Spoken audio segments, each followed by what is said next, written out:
KGF के director Prashanth Neel ने ये क्लियर कर दिया है कि सालार फिल्म एक फ्रेश स्टोरी पर बनने जा रही है। सालार की कहानी कोल माफिया पर बेस्ड है।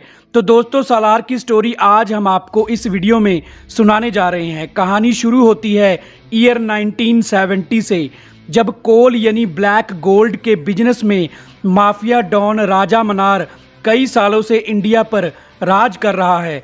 कोई भी गैंगस्टर, मिनिस्टर या पुलिस राजा मनार को छू भी नहीं सकता। और इसके पीछे है सालार। सालार राजा मनार की आर्मी का एक लॉयल कमांडर है। सालार की वजह से ही राजा मनार ने इल्लीगल कोल माइनिंग के बिजनेस को आसमान की तरक्कियों तक पहुंचा दिया है। सालार ने अकेले ही राजा मनार के सभी दुश्मनों को मार दिया है।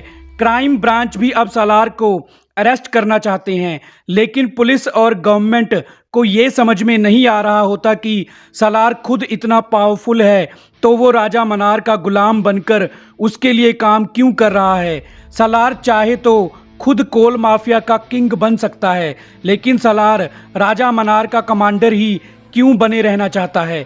सीबीआई ऑफिसर सुकुमार, जो कई सालों से सालार को पकड़ने की कोशिश कर रहा है, एक मीटिंग में अपने सभी ऑफिसर्स को सालार की लाइफ की बैक स्टोरी के बारे में बता रहा होता है। सीबीआई ऑफिसर सुकुमार बताता है कि सालार का बाप सलीम कई सालों से राजा मनार की कोल माइन में काम करता था।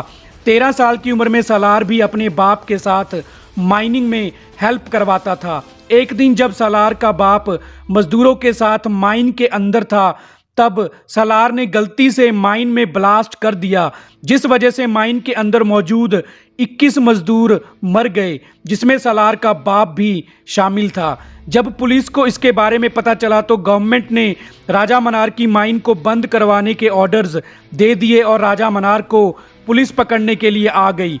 तब 13 साल के सालार ने पुलिस के आगे सरेंडर कर दिया और पुलिस को बता दिया कि माइन में ब्लास्ट उसने ही किया था। अब पुलिस सालार को पकड़कर ले जाती है और उसको नाबालिग होने के कारण उम्र कैद या फांसी की सज़ा नहीं मिलती, बल्कि उसको 5 साल तक सुधार केंद्र में रखा जाता है। सालार 5 साल बाद बाहर तो आ जाता है, लेकिन अपने बाप की मौत को सालार भूल नहीं पाया। सालार खुद को अपने बाप की मौत का जिम्मेवार मानता है। राजा मनार, जो कोल माफिया के अपने बिजनेस को बढ़ाने में लगा हुआ है, के बहुत से दुश्मन बन जाते हैं। ऐसे ही एक दुश्मन जब राजा मनार को मारने उसकी माइन में अपने आदमियों के साथ आता है, तब 18 साल का सालार वहां पहुंच गया और सालार ने राजा मनार को मारने आए दुश्मनों और उसके आदमियों को एक एक करके मार दिया। तब से राजा मनार ने सालार को अपना कमांडर बना दिया और 15 साल बाद आज भी सालार अपने पिता की मौत को भूल नहीं पाया और उस हादसे के बाद सालार इंडिया का मोस्ट वायलेंट गैंगस्टर बन गया है। सालार राजा मनार को ही अपना सब कुछ मानता है। इतना क्राइम्स करने के बाद भी राजा मनार पर एक भी केस फाइल नहीं है। सारे केस सालार के ही खिलाफ दर्ज हैं। ये सब सीबीआई ऑफिसर सुकुमार उस मीटिंग में बता रहा होता है। उस मीटिंग में आद्या, जो एक क्राइम रिपोर्टर है, भी शामिल होती है। आद्या भी कई सालों से सालार के बारे में पता करने की कोशिश कर रही होती है और फिर सालार राजा मनार का सीन फिल्म में दिखाया जाता है। राजा मनार सालार को वो हादसा याद करवा रहा होता है जो आज से 20 साल पहले हुआ था और सालार से कहता है कि तुम्हारी वो गलती जिस वजह से तुम्हारे बाप की जान चली गई थी का पश्चाताप सिर्फ एक ही तरीके से हो सकता है। इस कोल माइनिंग के एम्पायर को दुनिया का सबसे बड़ा एम्पायर बनाकर जहां काम करते हुए सालार का बाप मर गया था और उन मजदूरों की कुर्बानी का यही सही इनाम होगा। और फिर राजा मनार सालार को एक माफिया डॉन थंगम को मारने को कहता है। वो माफिया डॉन थंगम राजा मनार का कभी दोस्त हुआ करता था, लेकिन अब राजा मनार का वो सबसे बड़ा दुश्मन है। राजा मनार को थंगम मारना चाहता है और इससे पहले राजा मनार सालार को थंगम को मारने के लिए भेज देता है। राजा मनार सालार को बताता है कि सिर्फ वही माफिया डॉन थंगम अब हमारे रास्ते का कांटा है और अगर वो मर जाए तो हमको कोल माइनिंग का किंग बनने से कोई नहीं रोक सकता। राजा मनार सालार से कहता है कि उसने इंडियन गवर्नमेंट को भी खरीदने का इंतजाम कर लिया है।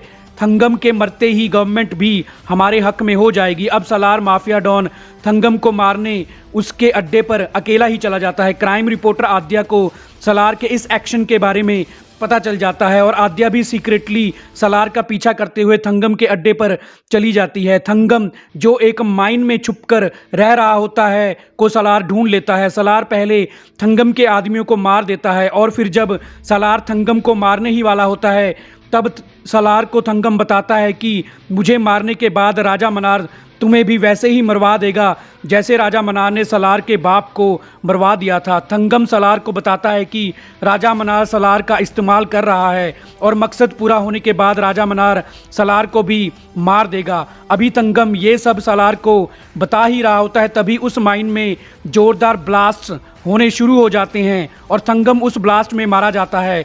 सालार घायल हो जाता है। तभी वहाँ आद्या पहुंच जाती है और सालार को वहां से ले जाती है। तो दोस्तों आगे की कहानी में क्या होगा ये हम आपको अपनी अगली सालार 2 की फैन थ्योरी वीडियो में बताएंगे। तो हमारी आज की वीडियो को पूरा देखने के लिए आपका थैंक्स।